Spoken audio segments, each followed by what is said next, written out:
What's going on, everybody? Happy Wednesday, if you want to call it that. Whatever, yesterday sucked. The weather thing sucked. Paying attention to the weather report that was giving me the all clear sucked. And I lost a bunch of money yesterday, so I'm frustrated, but I'm ready to get back after it. Sheets, how about you? Yeah, fortunately, ignorance was bliss. I wasn't.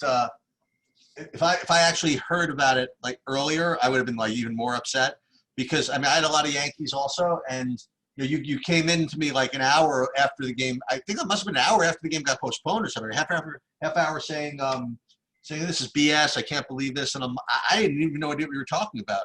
So I'm like, what happened? And these Yankees, I'm like, oh man.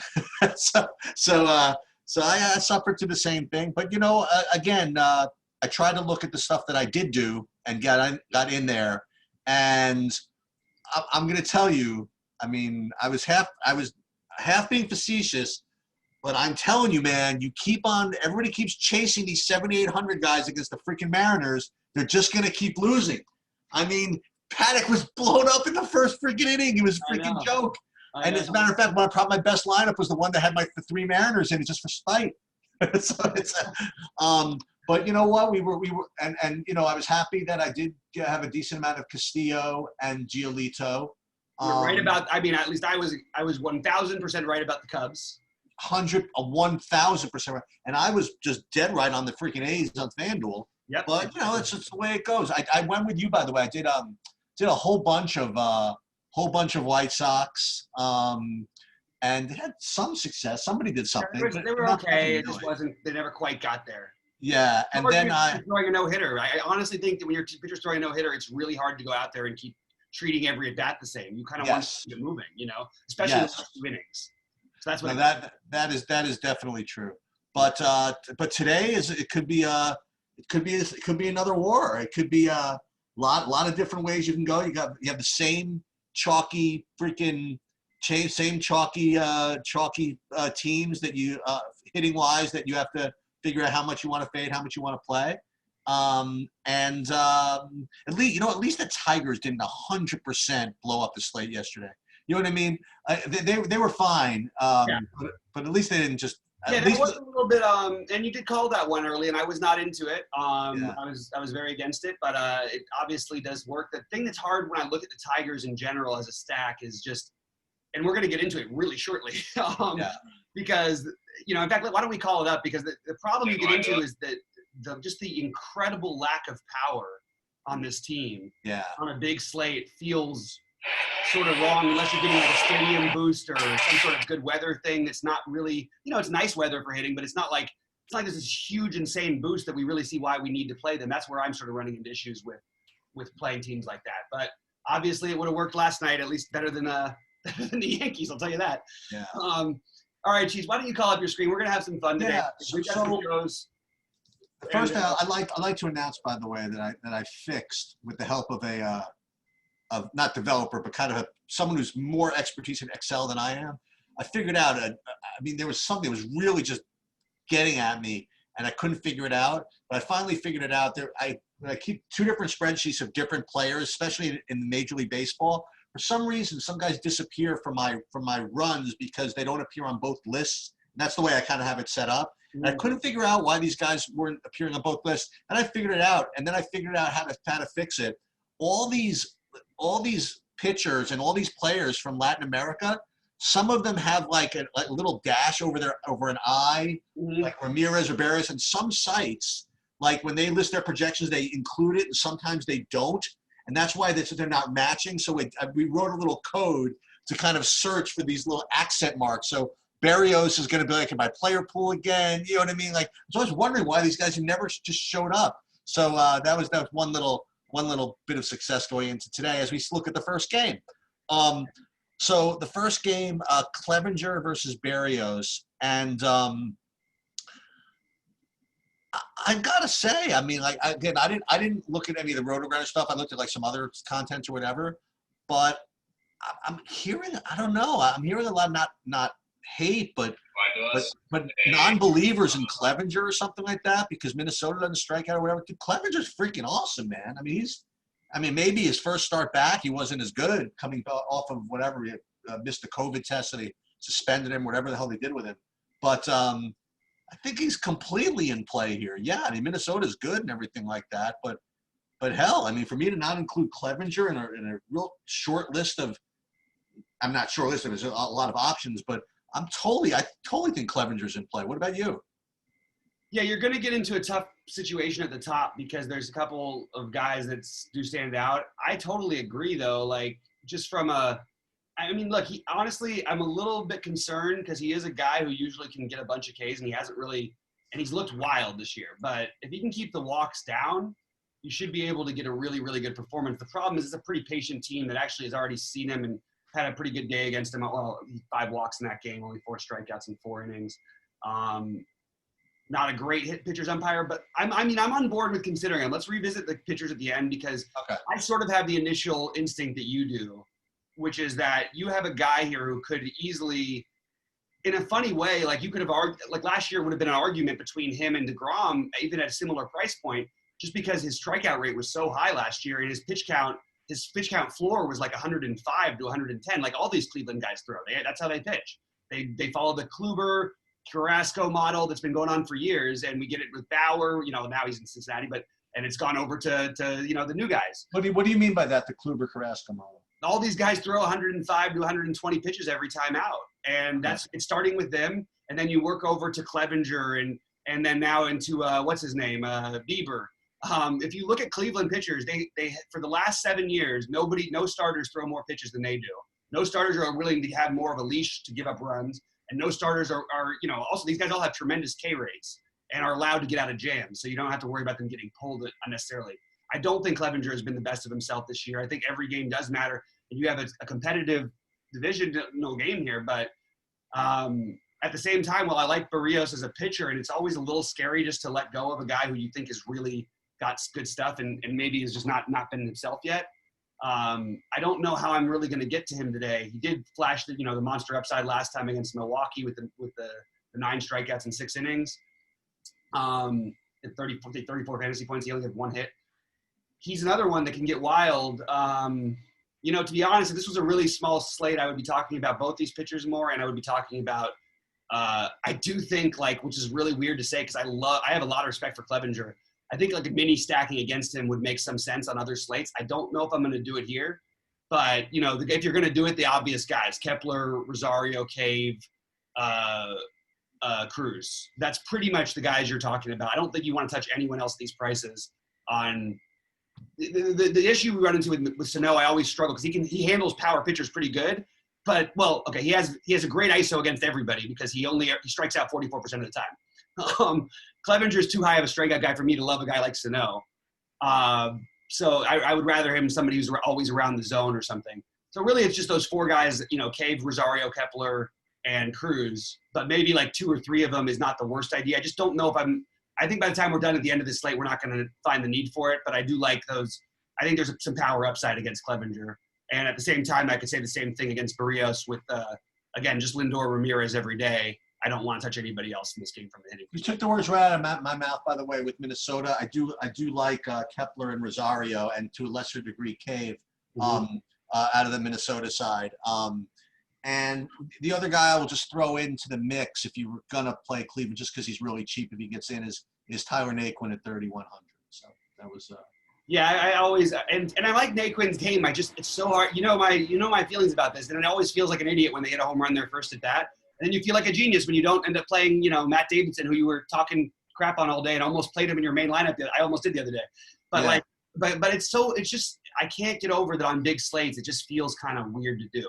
I mean, I'm a Dodger fan. I don't hardly ever, when Jock Peterson has a big day, I rarely benefit from it because I don't play guys like that very much. Okay. All right. You ready to move on to the next one? Yeah, sure. Chicago, Detroit. I don't have interest in either pitchers. And we have the similar situation where, you have, I think both these teams are going to be chalky, but Chicago, for the most part, I presume that Chicago is going to be, if not the chalkiest stack, at least certainly up there. And because they're going against Fulmer and the Detroit bullpen, I guess, and because they're cheap, so yeah, I mean, they're Jason Hayward's 2,600, Happ, Bodie, Schwarber, But again, it's a big slate. There's a lot of places you can go. You don't have to, you don't have to just stack Chicago. That's just best. I guess that's the best analysis I can give you. Like if you like these guys, I'm certainly not going to talk you off of them, especially in cash, or if you need a one-off to just kind of plug into some lower owned stacks or something like that. Any of the guys I mentioned seem to be fine. And again, if you want to stack Chicago, just make sure you do it with lower owned other pieces of your lineups. With respect to Detroit, again, to me it's very similar. On a point per dollar basis, I mean, you can make cases for these guys, but man, baseball's not about this. I can tell you, go ahead, go play Isaac Perry. He's at 2,200. You know what I mean? Or Miguel Cabrera. I mean, Miguel Cabrera is a little bit better than that, obviously. I don't know. But no, it's great. What's that? I don't know. Actually, this kid Paredes, I think, is actually talented. I think they should be batting higher in the order. But anyway, keep going. Yeah, and who else? I guess just those two. Honestly, those are the two cheapest guys. That makes sense to me. Maybe they're not going to be that chalky today, actually. So I really don't have much of interest in Detroit. Lester's always, he's always sneaky. You know what I mean? Like I really, let's put it this way. I really had to struggle and punish myself to take, who did I stack the White Sox against him? I was like nervous about, if I'm even nervous about stacking the freaking White Sox against him, I really don't feel like stacking Detroit. You know what I mean? So that's going to be my analysis of this game. Well, yeah, he finally showed that he could get lit up. Of course, it was by the White Sox team that always lights everybody up. If you want to talk just crazy BVP numbers, Miguel Cabrera is 14 for 26. Really? Extra base hits off of Lester. Now, a lot of those obviously were in different times, but they had to have been. But it just, always worth noting a little bit. He does profile well. Rob Manfred determined sorry to about this. He keeps doing this every time I try and get my BVP information. Sorry about that. Anyway, so I'm a little bit surprised by the run total being as high as it is again, but I was right yesterday. Again, if I was just like regular betting games, I'm not going to bet that Detroit's going to get there all that often here. I don't really I love Scope. Okay. And I think he's on fire, and I've been playing him. I mean, yesterday I got him at 4% on FanDuel, and he was cheap over there, and there weren't good second basemen. People just don't play him, and you look at him 22 fantasy points yesterday, 29 the day, a couple games back before that. It's just, he's got, he's a good real life hitter who's now homered, and he's homered in 3 of his last 7 games, or 3 of his last 8, maybe it is. It's just, it's a good, and that's sort of the guy who I would want to go with against the lefties. He's always been really good against lefties, but he's the only one you'd have to pay for. So it's kind of an odd situation. I don't mind Cabrera because of his price, and Detroit story runs Cabrera's advanced stuff looks better than his real life stats, and he actually looked, really good at the plate yesterday. The problem is you're just looking at singles so much of the time. Even if he hits the ball off the wall, he's literally got to be in the gap because he can't run out a double. I don't know. That's the part that makes it a little hard. You got, Detroit. You look at their lineup and you feel like, okay, well, if this was 5 years ago, this wouldn't be so bad. You got Cameron Maybin in there. You know what I mean? I don't know. I just can't really figure out who I would really want to play that much. And I think the run total is a little bit high. I understand Lester is really not that good. I used to love to pick on him a little bit more than I do now, just because everybody does it, and it just, you're not gaining anything. And also, in this case, I wouldn't be really getting hitters that I'm dying for. So I'm going to have to try and find a better reason to play anyone other than Scope, or maybe a little Paredes and Cabrera. I just wish Cabrera, if Paredes is the higher in the lineup, I would play him a lot more. Okay. I just want to point out that Lester stacking against him for a team like Detroit, this is still a guy who doesn't walk anybody. So you can give up some power and get some bats there, but that's what's hard. Detroit doesn't really have those bats. So he's going to be the guy you're going to have to get him with like 10 singles. He's not going to walk anybody. All right, you want to move on? Mm-hmm. Okay, so Miami Mets. I actually have an opinion on this a little bit. So I know. I feel like I can feel it. I think we're going to be on the same page. I don't know. So first of all, I think that DeGrom pitches against Miami every single start. It always feels that way. And I looked at his game log, just because of the way they actually schedule things. He's had literally every start against either in Miami or Atlanta, right? So in any case, I mean, sure, he's really, really good, and he probably is going to mow him down, I suppose. What's he going to get? 25? I mean, let's be an idiot. Okay, let's just Let's take a look really quickly. What has he gotten against these guys before? He's gotten 25. He's gotten 18. And by the way, I can tell you that even going back to last year, he did have one good game against them, but it was sort of the same type of deal. But for whatever reason, he never quite hits that full crazy ceiling against them. And he's certainly fine. I got no problem with him, but I don't need him if you want to know the truth. I mean, if he, do I have to play like DeGrom and Lamet and then just lose? You know what I mean? Like I shouldn't say I'm just going to lose. You know what I'm saying? But you're going to play like a GPP with like a zillion people. I just don't think I need to play him. That's the best I could describe it. Maybe a better play on FanDuel just because the one pitcher thing, like I think he is the highest scoring pitcher here enough of the time, especially on FanDuel with a quality start where you expect him to go 6 innings here. You expect him to, have a decent number of Ks and to give up less than 3 runs. All of those things, I'd be surprised if they don't happen. Okay. So on FanDuel, where you can afford to do whatever else you want, maybe you do just take that safety over there. But I agree with you over here. Like, I want some upside, and not that he doesn't have upside, but I can pay less for guys who probably have pretty similar ceilings. And I'm sort of with you on this. I'm going to play some of them. I don't know how much yet. We'll get into pitching at the end. But I'm sort of on that, 3 starts in a row against the same team. This is the lowest run total that Miami's had in any of those games. And it's not really because their lineup's any different. So I don't entirely understand it.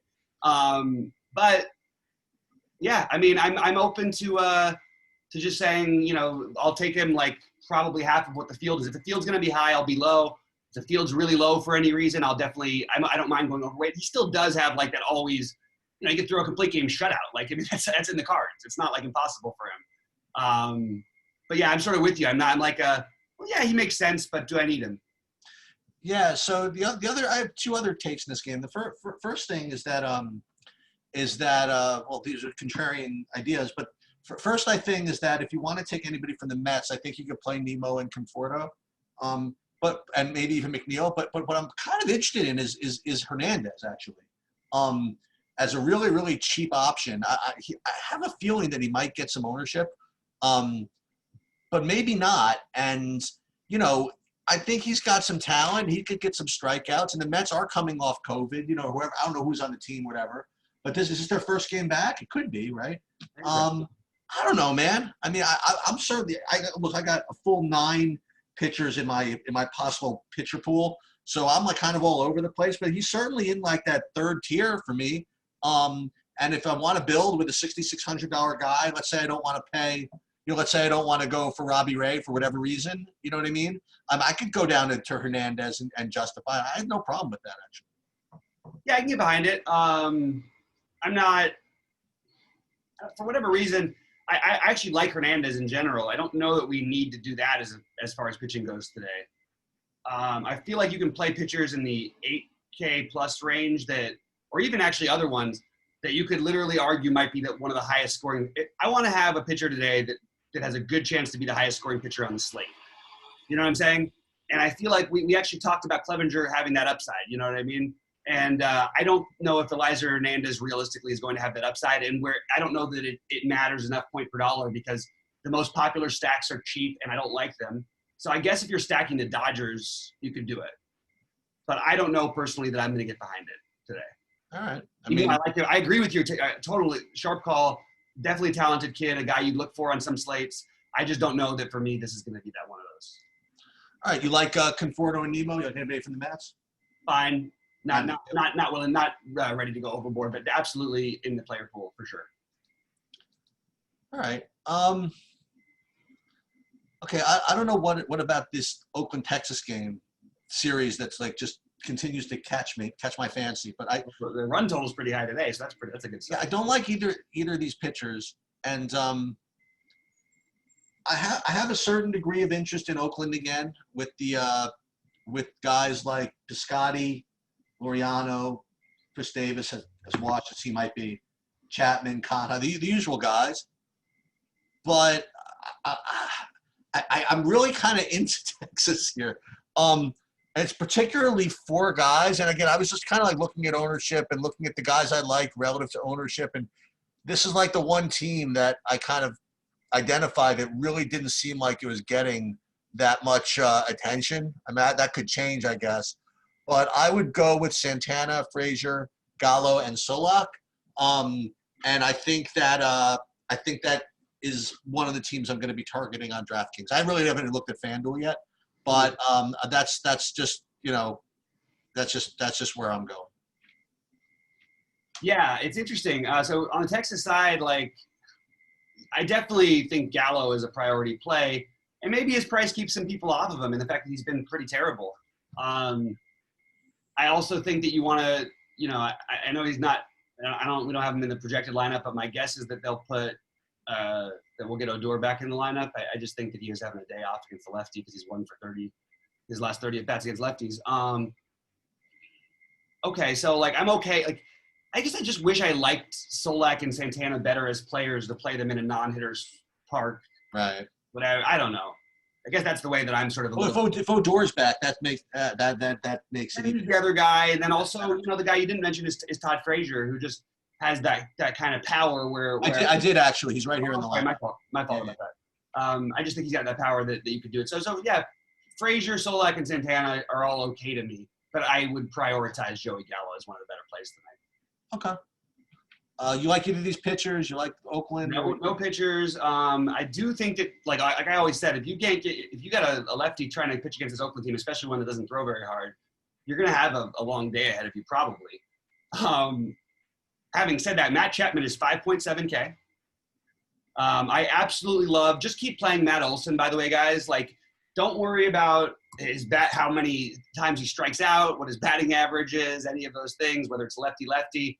Just the raw power alone. And here's one thing that's really important to keep in mind: why Matt Olson's going to have, he's going to be one of the leaders in home runs by the end of the year. They have an incredible amount of pretty good righties on this A's team, and you have to pitch to 3 players now when you bring in a relief pitcher. Who's going to want to bring a lefty relief pitcher against this A's team? And that's sort of what we've seen so far with Olson. And so let's get behind it. The problem is, like, these prices are kind of crazy. And you're not getting a lot of production from a lot of these other guys. Maybe like Stevens Piscotty is a little bit, he's cheap enough. He's a solid play. He's been playing well, like hitting the ball well. Laureano's been struggling, and he's like, Canna is like so expensive, and so is Simeon. It's just, I think these are going to look like much better plays on FanDuel than they are on DraftKings personally. Okay. But I do think that, like you say, oh yeah, I want to stack them. Let's do it. And then it's like, wow, look at these prices. I mean, Sean Murphy is batting 9th at 4.4K. Like, what is going on? Wow. Do we play Frank Barreto at 2.6 if he's in the lineup? Probably. If Chad Pinder's in the lineup, you can get some savings there. But, like, I don't know. It's not too pretty a picture to me for the, when you actually look at the individuals. But if you just look at teams to stack and the idea behind it and how bad Allard's been, I think that you could just say the A's is I guess you'd say Chapman, Olson, and Piscotty, and then fill in either Davis or Pinder or something. I don't know. But that's still a pretty expensive stack. And one of those guys at least probably is going to go for 4 with 4 strikeouts. And it's probably going to be Chris Davis. Poor Chris Davis. He's falling off the cliff, man. But one of these days he's going to hit 3 home runs in a game and win somebody, hopefully near you, a bunch of money. Yeah, no kidding. When I still see him in the lineup, I'm still just playing him like 5 to 10%. I just can't help myself. Nobody else plays him anyway, so. Okay, so Cincinnati, Milwaukee. This is another kind of a premier player on the slate. One of the truth. So I played Castillo against Milwaukee yesterday, and he was pretty good. And even with, as you mentioned, the extreme hitters umpire, right? So I still think that Milwaukee is a team that you can kind of go out of your way to bump projections up against, you know what I mean, with strikeout pitchers. Mm-hmm. And I think Sonny Gray is a very, just kind of a perfect fit, you know what I mean? So he's definitely on the short list of pitchers to use. He's certainly much more affordable than a couple of the other guys than DeGrom, although, again, obviously he's doesn't have as high of a floor, I guess, as DeGrom does, I suppose. But Sonny Gray is certainly in the mix. He's certainly going to get ownership. There's going to be a lot of Gray, Lamet lineups out there flowing around for people who don't want to, bite the bullet with Robbie Ray. You know what I mean? And he's certainly a great play. I don't like any of the hitters in this game. I think, like you, I mean, if I had to take somebody, I would, take a shot with Christian Yelich, whatever. from Milwaukee, but I don't like any of the hitters, and I think Sonny Gray is, one of the top pitchers on the slate. Yeah, hopefully. What worries me a little bit with him is just the control issues a little bit.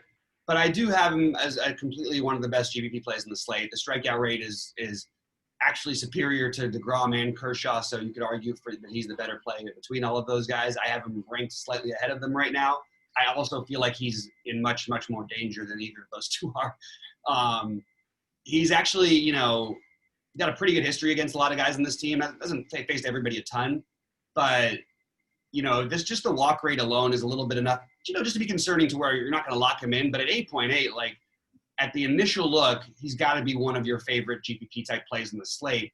If people were playing him in cash and he got that popular, as a cash, if I was playing cash that day, I think you have the easiest cash pivot ever. Cause if he blows it up and is great and all that stuff, great. But he actually, there's a path where this doesn't work out well for him, in my opinion. And I think it's a little more risky than the other guys. But I do think the upside clearly makes up for it. Any hitters or anything?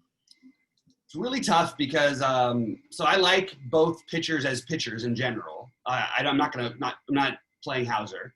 I think you take the lefties against him, and I actually think on this slate they're actually on FanDuel better play. I mean, I know I keep saying this, but like these prices are kind of weird. Like Moustakas is the priority.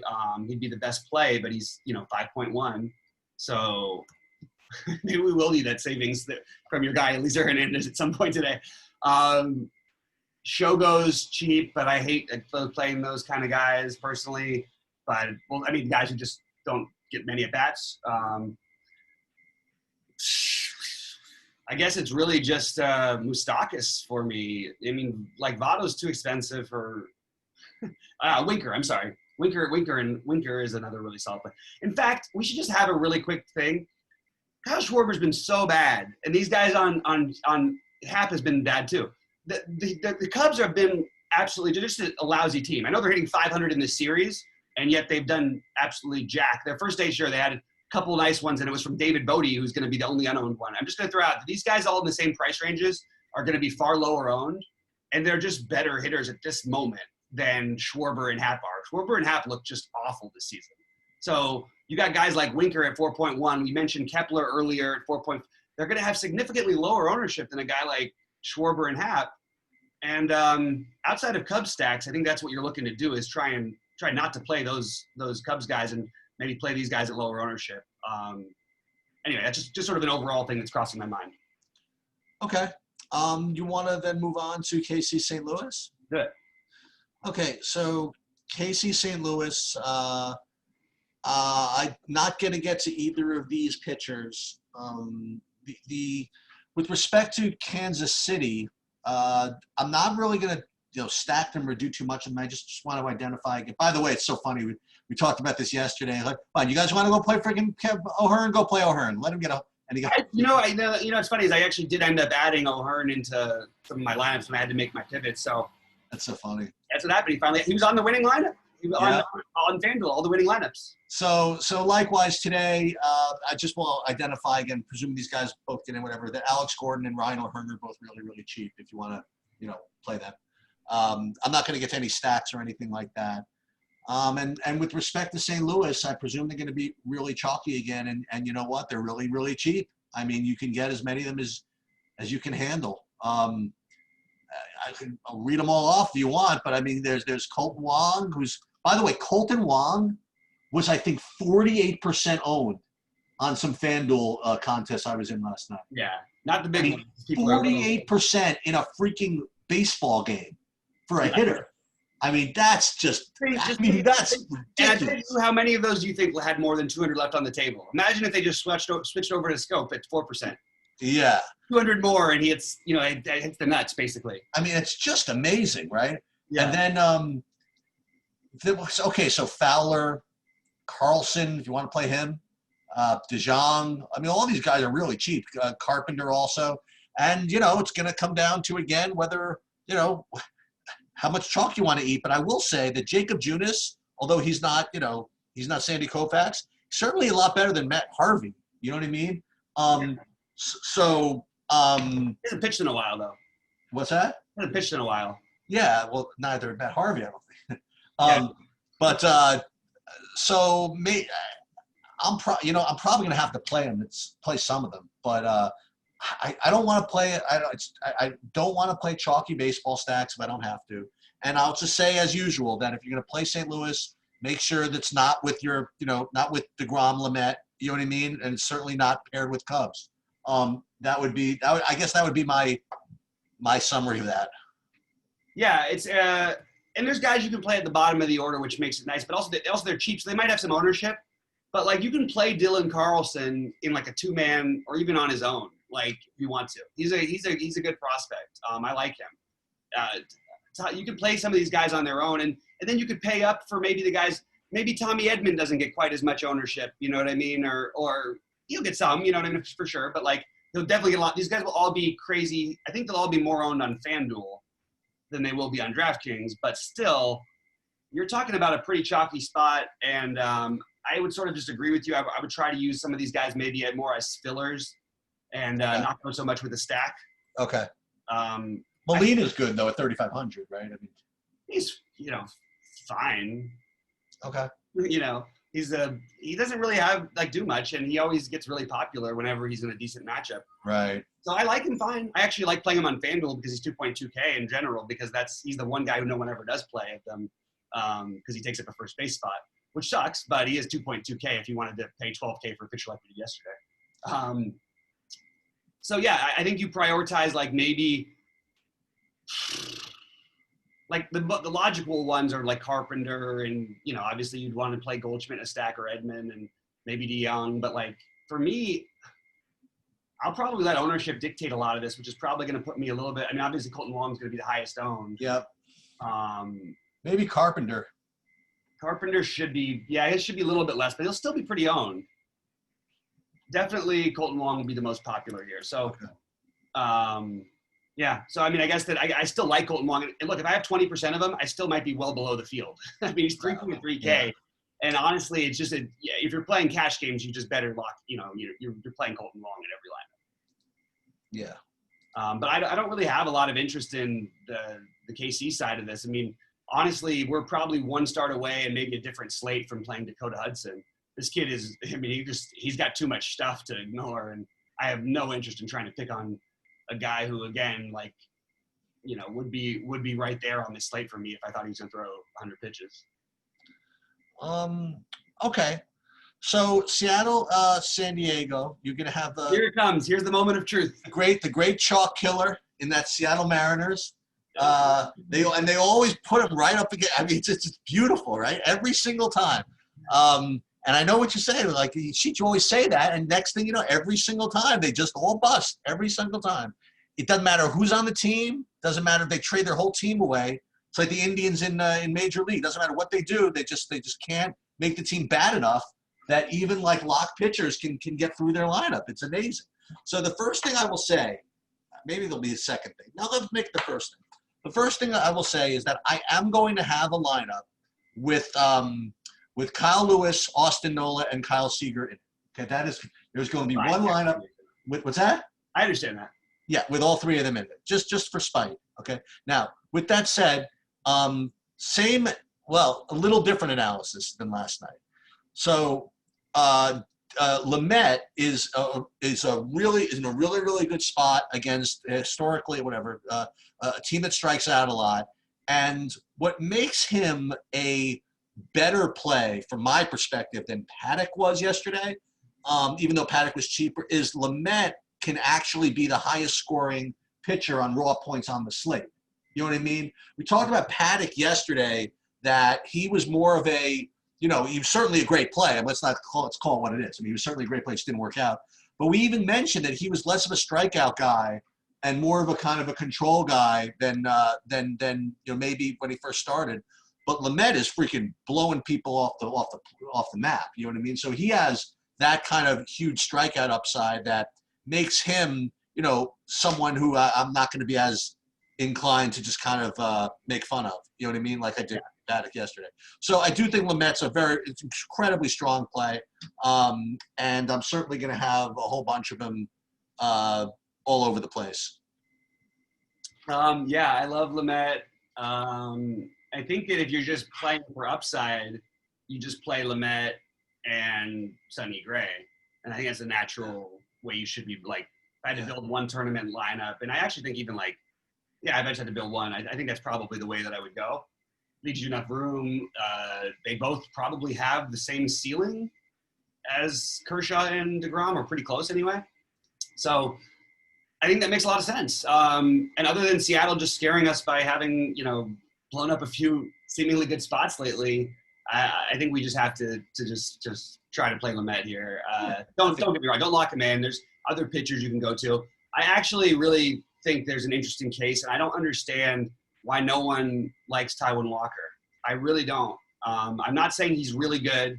I'm saying he has flashed enough upside multiple times, and this happens every year with this guy whenever he's playing. He's 7.1 K. He just, against the Dodgers, he gave 3 home runs in that game. He still put up 26 fantasy points. If we're talking about cheap guys with upside, Taijuan Walker should be the guy that one of the guys we're thinking about. Having said that, I definitely think you can play some of the Padres here. I actually think this is I like Walker a little bit for the upside, especially against a team that's chock full of righties. It's really hard not to take notice of what they've been doing over here in San Diego and with this lineup. And the crazy part is, you look at a guy like Eric Hosmer, who I actually just have sort of like crossed off as a fantasy potential play ever, sort of the poor man's Joey Votto. This dude has just been raking this year. Really? Especially lately. He's up, what has he got now? 1, 2, 3, 4, 5, 6, 6 in his last 11 games, home run wise. He's put up, hasn't, had only one game less than 9 fantasy points in his last 12. You know what I mean? There's pretty solid stuff here. And I sort of like him in this matchup, which is really kind of weird because I don't usually talk about him. And I think he looks like the guy from a few years back. The power seems to have returned, and also probably helps him being part of this really good lineup. Machado is expensive, and it doesn't matter. Like, Grisham is going to be one of the guys you'd want to go for. You do want the lefties in general against Walker, but I think that you can make the exception obviously for Machado and and Tatis. Just like I'll say it every day. Like, there's nobody who I have. He's ahead of guys like Mike Trout for DFS in most days for me. Except for there's only one guy allowed in his position. I like his position because it's been loaded this year. But just think about how good he's been. I just think he's the top guy. A tournament play for sure, but definitely the top. I don't know. You want to try and get just those 4 guys to me: Grisham, Hosmer, Machado, and Tatis. But I don't want to stack fully. I want to just do a small. I guess Cronenworth's gotten too expensive a little bit for a guy without power. You could play Will Myers if you wanted to stack it and throw in that guy. But I'm looking to play maybe 2 of those other guys, 1 or 2 of them, rather than stack them. Okay. Moving on? Yep. Okay, so Colorado against Arizona. I guess you want to pay attention whether the roof is going to be open or closed. That's something you have to get used to checking. Is that right? I think today in Arizona it's supposed to be open. Okay. So, by the way, for some reason this year it's been made absolutely zero difference, but it might just be a small sample. So the last thing I want to do, right? If I want to play Robbie Ray, who I'd like to play. He's your tournament guy you want to play. Is you prefer to play him against teams where the other team's power are their lefties, right? So he has a chance to, get strikeouts against the lefties. So playing him against Colorado with Story and Arenado, for example. That's all they have, by the way. They don't have one other power righty, except that not one. Right. So that in one sense a little scary. Also his walk rate is definitely a little scary. Yeah. However, you just in my head, you just kind of have to play him. You know what I mean? So he's going to be in my list of pitchers to filter in. I'm not locking him in anywhere, but at 6,900 with his strikeout upside, this is all the, and I don't know why they all look the same to me. All these Robbie Ray, Mike Minor, Matthew Boyd, all these lefties that can't get the ball over the plate when I need them to. Whatever, you still just have to keep rolling them out. So I like him, and in a kind of disgusting recommendation, I don't mind John Gray either. at 6,200. I Again, he's like on that. I see like on the bottom of my list, I see Gausman, Gray, Hernandez, like kind of all together, like these three like, kind of like cheap guys. And I think all three of them have possibilities to, again, depending on if you want to pay up for hitting. I mean, I have to find the hitting to pay up for, I guess. But I think that I wouldn't mind with some John Gray either.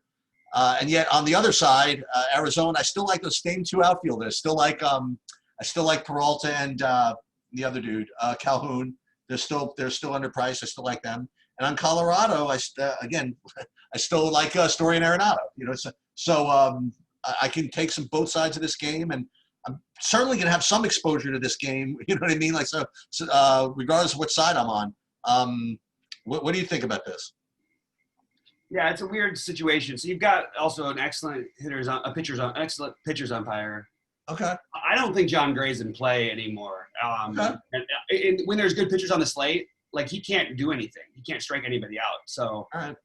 But it sucks because he's so cheap. Like, but honestly, without Coors on the slate, which is odd because he would be pitching if it was Coors, I can't get my projections up. I'm just, what's going on in this industry today? Jesus, nothing's working. I can't get anything to load. So I'm trying to get my exact, what I wrote down. I definitely have interest in Robbie Ray. I understand, the how bad the walk rate is. Having a good guy behind the plate might help him a little bit. This is a team that's pretty much kind of teed off on him for historically, and it's not really been. I mean, it is Kemp and honestly, Blackman is the guy who really just owns him, which is interesting. If you are going to stack Colorado, I don't think people would play Charlie Blackman very much because of his price. Right. So I think that's a really good way to go. Also, by the way, Charlie Blackman is hitting 400 this year, so maybe you just play him anyway. So Blackman would be my priority guy if I was going to try to stack the team. But as one-offs, obviously Story and Arenado make a lot of sense when you're not, in your non-Robbie Ray lineups. And I don't know that we need Robbie Ray, to be honest. I just have a hard time with, he's the guy who's this cheap I could easily see being one of the highest scoring players in the slate. Like, these righties are not scary to me. This is not the same old Matt Kemp. This is not the same old, this is Garrett Hampson. This is always the same old Garrett Hampson. You've got Drew Butera, Brendan Rodgers. None of these guys scare me one little bit. This team sucks against lefties for the most part. Just got to find the plate. Yeah, you just got to find the plate. But you got the right Doug Eddings behind the plate to do it. And you're definitely going to play some Matt Kemp if you're not. I mean, he's 2.7. In addition to the fact that he is going to be batting in the middle of this order against a pitcher that he absolutely owns. He's actually what's he hitting? What's he hitting today, you think? Probably fifth, I would guess. Dude, he could be there after 3 straight walks. I mean, like. No, I mean, and he just owns Robbie Ray, like he's always hit him well. And so does, I don't know. I hate doing it because you have to have some interest in the stack because of the power and walk up side. I would just say if you're going to do it, include Daniel Murphy and or Charlie Blackman to get different, because I actually think this is going to end up being pretty popular. Well, we'll see. I mean, I'm curious to see where it ends up, actually. As usual, yesterday, all the projections completely couldn't have been more wrong. Basically, everything is on the early games and nobody plays the late games. Yeah. So we kind of know that already, but I was a little surprised to what extent it was yesterday. That was pretty glaring. So the Dodgers come in at like 4% and 5%, and guys were projected like 25%. I'm like, what the hell is going on? So anyway, so for me, it's mostly going to be the big bats. But if I do a 3-man, it'll include one of the lefties. And then on the Arizona side, I don't have any interest in Gray. I do like the Arizona side of this a little bit. I just see Gray as having fallen off completely, and I'm worried about him. And I don't really want to stack against him, but I can't not have interest in these really cheap bats against a guy who can't throw a 95-mile-an-hour fastball. And that's basically what he did well before. Look at his good outing this year was against Texas. Like, everybody has good outings against Texas. So that's why I can't play. I don't play him, but I do think that, like, I don't know that I really want to fully stack. The control is not great, but it's not like as awful as some of the other guys in the slate, like Robbie Ray. So it's mostly going to be Peralta. Yeah, I guess it would probably be just Peralta, Calhoun, Marte, and Escobar would be my favorites. I'm not going to probably end up getting back to Christian Walker just because he had a home run last night. that's just where I'm at. I'm not in love with it. Okay, so I think the answer to this whole thing just kind of hit me. So well, maybe not, but well, okay. So L.A., San Francisco. It's to me, it's an incredibly interesting game. I think I kind of have the answer to this whole thing. San Francisco has won 7. You know that I think they've won 7 games in a row. San Francisco? Yeah, they're on fire. And they scored like 1,000 runs last night. I know. Kershaw's a freaking lock. Okay, he's just a freaking lock. He's listen. I don't know what he's taken. I don't know what's going on. He was my MVP in the last game where I had to pay up for him, and it really hurt because I forgot who he was up against as far as the slate goes. It was a tough one. What's that? It was a tough one. Yeah, he was tough to play him, and he was awesome. And then I'm in, man. I'm gonna try it.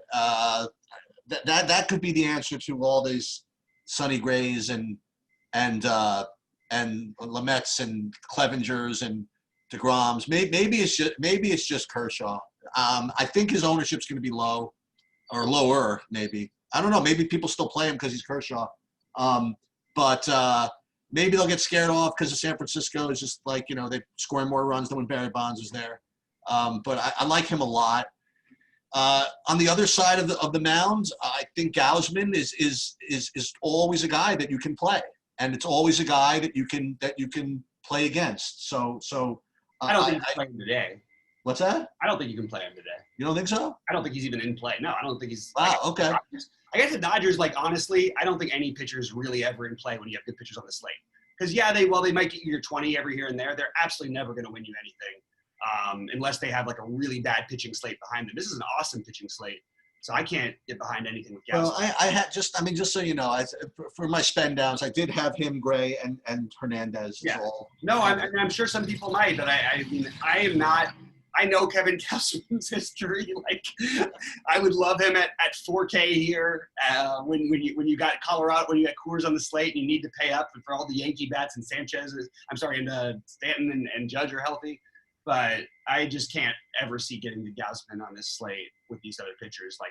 I actually think the Dodgers are probably the best stack on the slate. I'm getting there. Yeah, that's the next thing I was going to say is that I think that you can get to them. You're not going to like it, but I think you can get to them, and I kind of want to overpay. I mean, I want to play Pollock. I want to play from the right side. I'd love to somehow get Mookie and no ownership at 6,200. Yep. That would be pretty sick. Yeah, I'll tell you, and let me just go back to the old point about it. Now, it's going to be tricky how they try and play these Dodgers because there's some good righties, obviously, in this Dodgers lineup. But same thing with the Giants that we talked about before. They have the most lefties of any team in baseball in their bullpen, which is really important to remember for later game situations. It means that likely Mookie's facing a lefty late in the game. It means that the lefties are probably facing a lefty late in the game, which, while they're still good against lefties, they're not quite as good. They're good. Their home power is pretty good, but, they're not quite as good.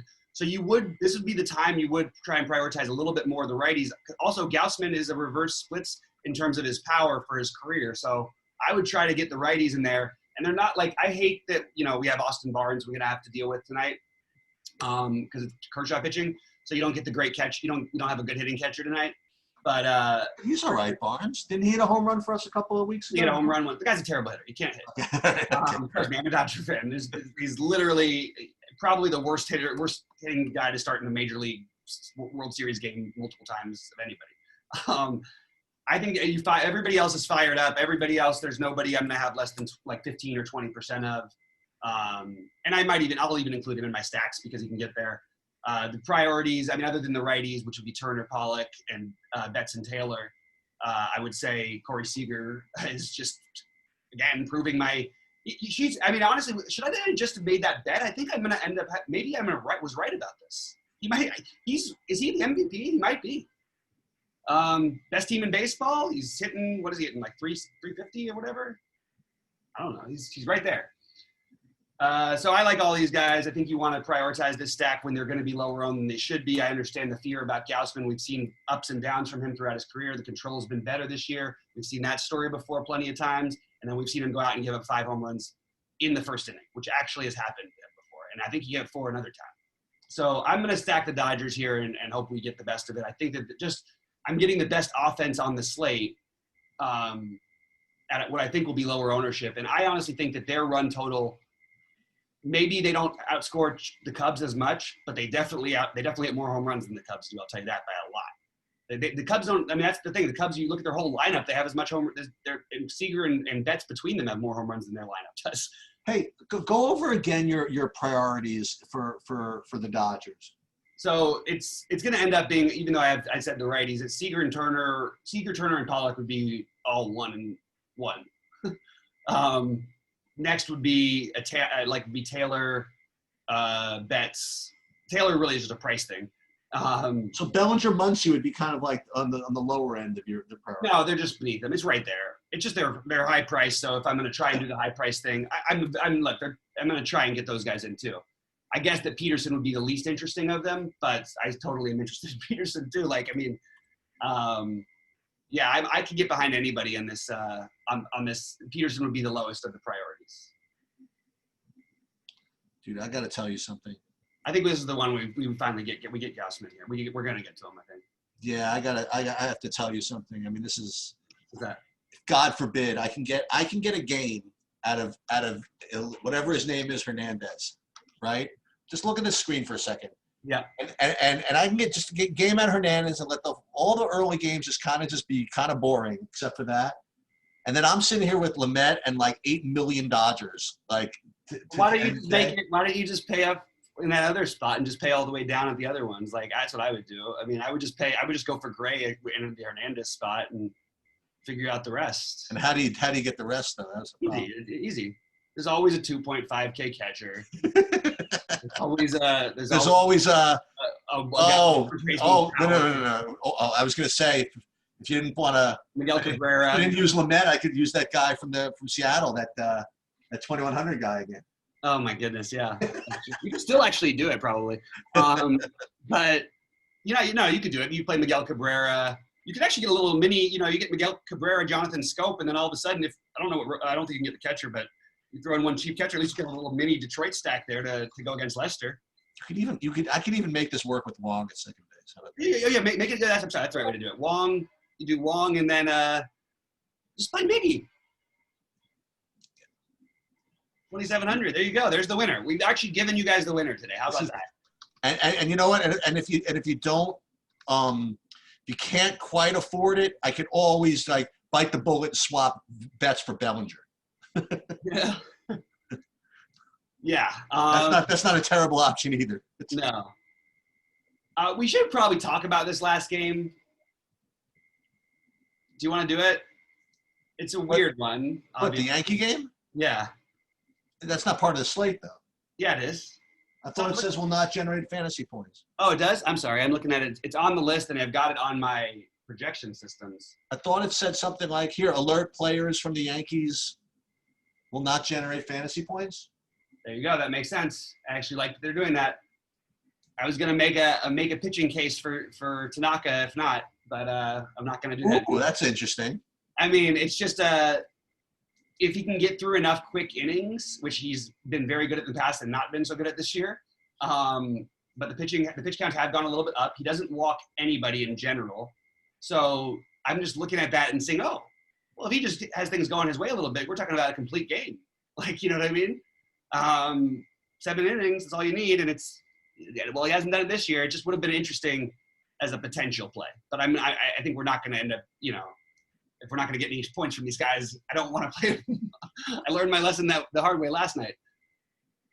All right, so Sheets, real quick on pitching. I think I do have a stronger feel for what I'm going to end up doing.